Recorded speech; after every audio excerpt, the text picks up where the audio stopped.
So we've been in the house a month now. Today's video is little bits and pieces that we've been doing around and about. A little story about how this chair came about and what I've been doing with the plants and some big improvements to the house. Also, something exciting happened in the garden. Well, it's truly exciting seeing the kiwis blossom, but I don't know if this is a male or a female, and we need both. And I don't see blossoms on anything else yet, but we are very hopeful. Today we've had 36 degrees and something quite extraordinary happened because of the massive rise in temperature, very short period of time. So all of the lilies just flopped over, completely flopped to the ground.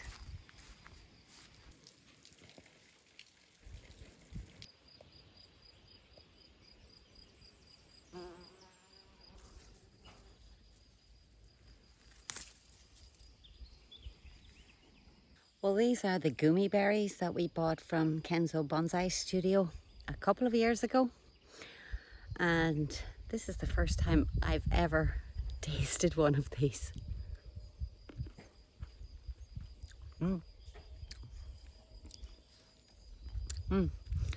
Not quite ripe because it's astringent, but it's soft and juicy. A little bit like a grape. And a persimmon, kind of. Take this one up for Dan, because it'll be a surprise to him.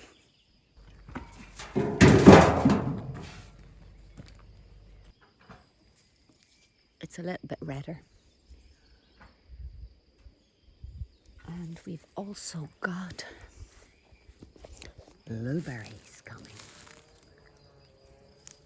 So, it's too hard. So the birds will probably get these before us. Oh, look at, oh look. The first time this pomegranate has shown any signs of blossom.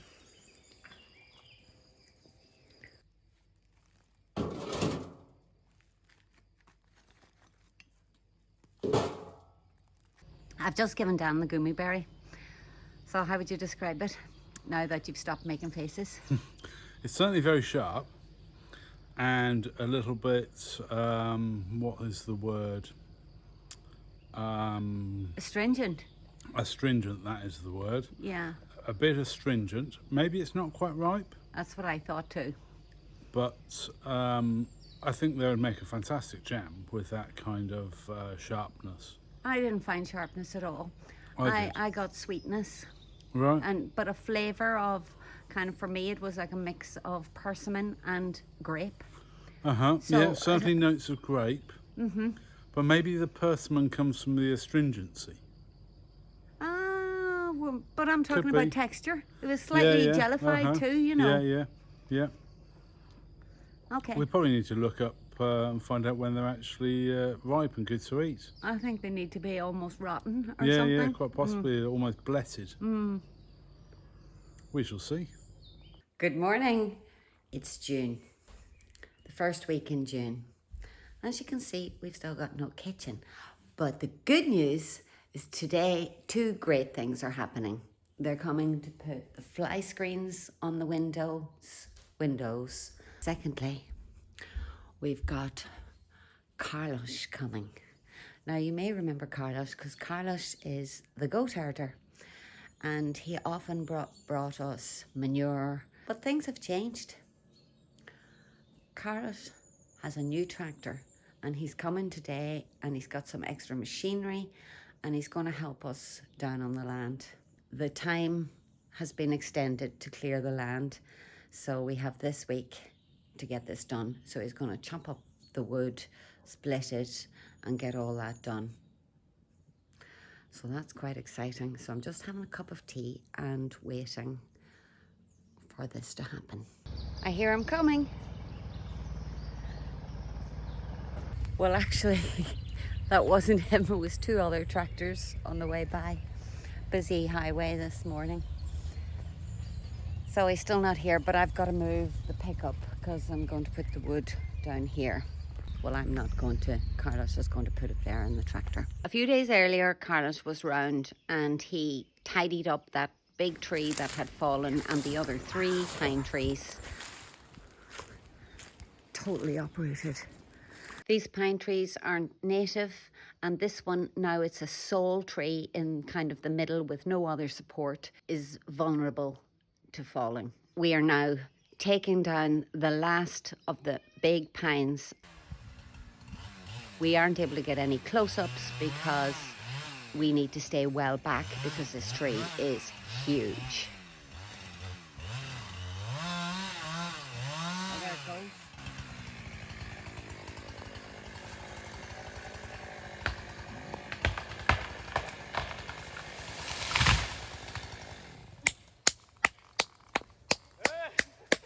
So as luck would have it, I've just put the coffee on and I hear the tractor coming. Or maybe it's the window guys. I need to go and check. Well, the parts have all arrived and they've had to take all the guards off the windows because there isn't actually enough space behind them to put them on. So they'll all have to be replaced.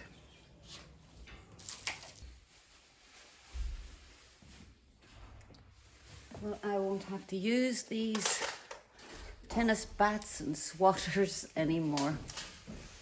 Well, occasionally.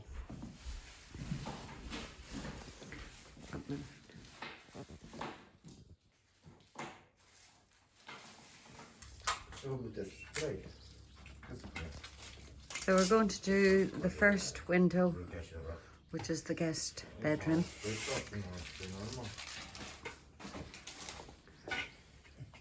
And the guys make the screens to fit, but they don't come in the mat.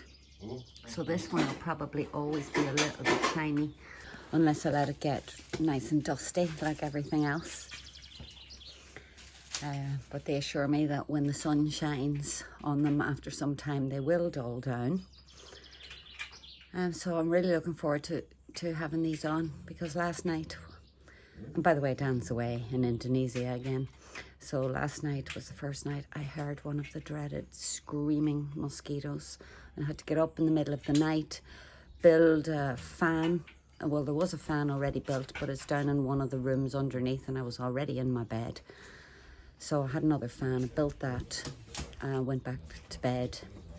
The fan is really good because it blows air across and the mosquitoes can't fly when it's more than, I think it's 5 miles an hour, but I will check that. So 8 kilometers an hour. So you keep a breeze going over your body and the mosquitoes don't get you. So I'd seen this supposed hack on Instagram or somewhere that cloves and lemon would deter flies. Well, that's absolute nonsense. Same number of flies with it or without it. I had it sitting right out the window. Made no difference. So don't waste your lemons or your cloves. So something you might not know about Europe, lots of Europe, Southern Europe particularly, that windows all open inwards, whereas in the UK and Ireland they open outwards.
So the other night, Dan and myself were sitting here on the sofa watching a bit of TV.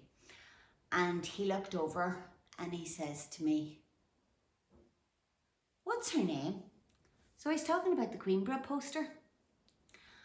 And I said, "Well, I don't know. What is her name?" The story went on and we chatted and chatted for ages about this name. It would be really lovely if you give her a name, and a Portuguese name would probably be best.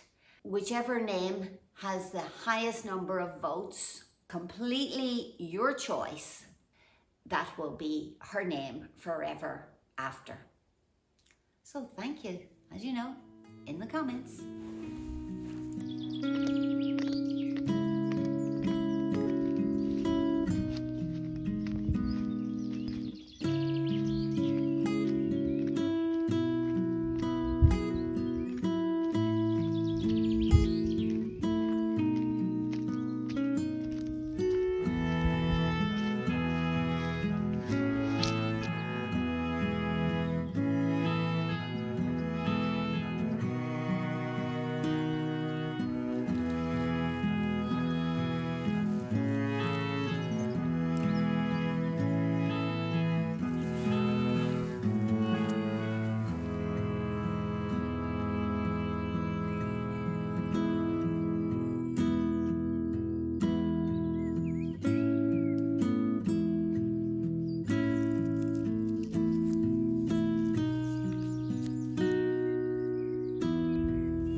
Now that the windows have been complete and the mosquito nets are on, Rui, Antonio and Mohammed have come back to do some final little bits of finishing.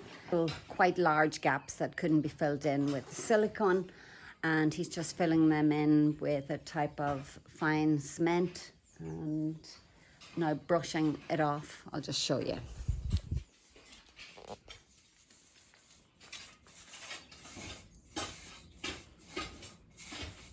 So he uses a bucket of water.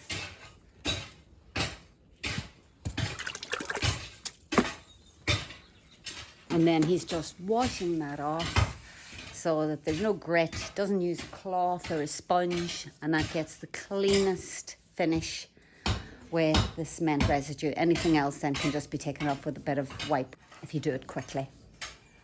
So now the flies can't come in through the gaps, because there were still loads coming in last night as it's become an extremely hot period of time. We're also getting another drain pipe in over here, and Rui's now finishing the trench, making sure that it goes,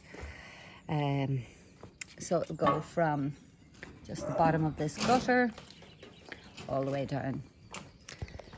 I can't get down and show you because there's a ladder on the stairs and I don't want to disturb Antonio. During the day, during the day, if the windows aren't open, I lift the fly screens because I really do enjoy seeing the reflections of the trees in the glass. So it's only really at night when I want to bring some cool air into the house again that I need to keep the flies out. So what's the story about this chair, I hear you all asking? Well, it's a couple of years ago. Actually, I had to check the footage to see when it was, and it was May 2023. I found this chair in the bin at the side of the road. I found this in the bin, so I've rescued it. It's a little old chair, and the only thing that I could see wrong with it is that all the fabric is completely faded and worn, and there was a little piece of wood missing. But I found the piece of wood. So I am going to see what I can do and make this beautiful again.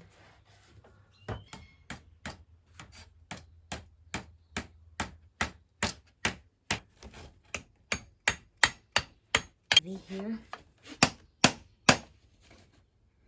That's it. It seems to have, look at that.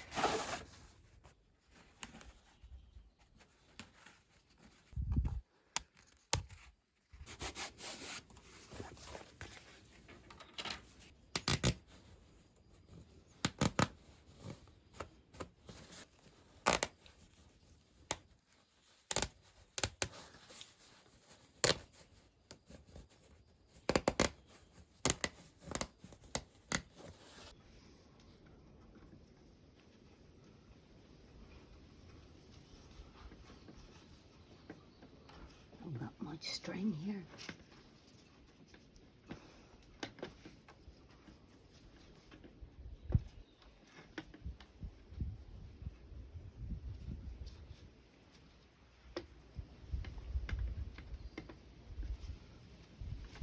Oh, so I had a plan to use a pair of old jeans and recover it and make it something to use on the veranda, because at that time the house was still a ruin, and this is the chair that I was using, and it was rather uncomfortable.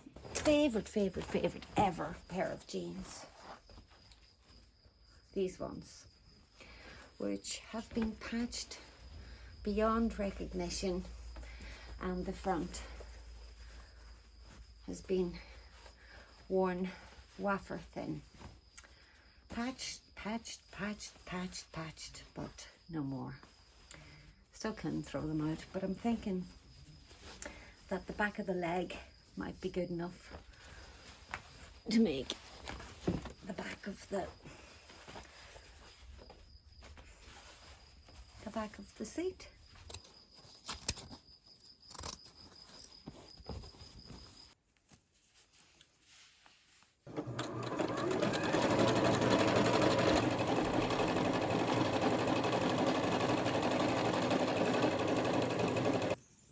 So eventually I set to sanding and varnishing the chair, preparing myself to cover it.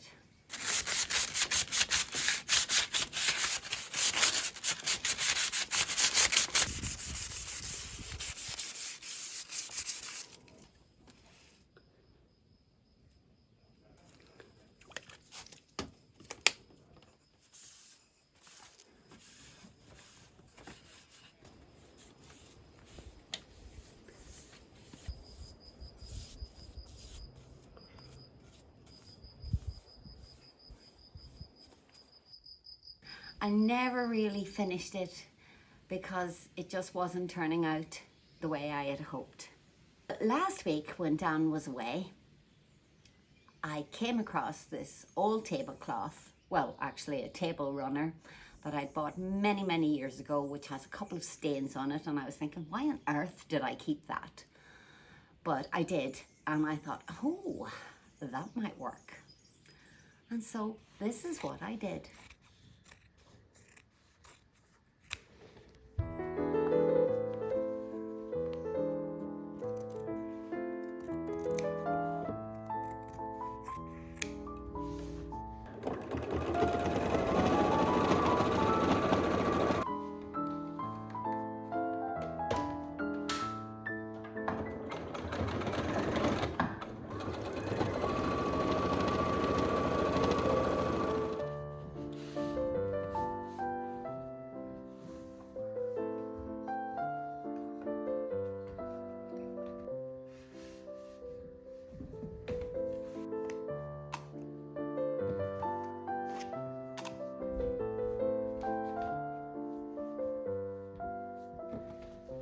Well, the seat wasn't stiff, rigid enough because this is too stretchy.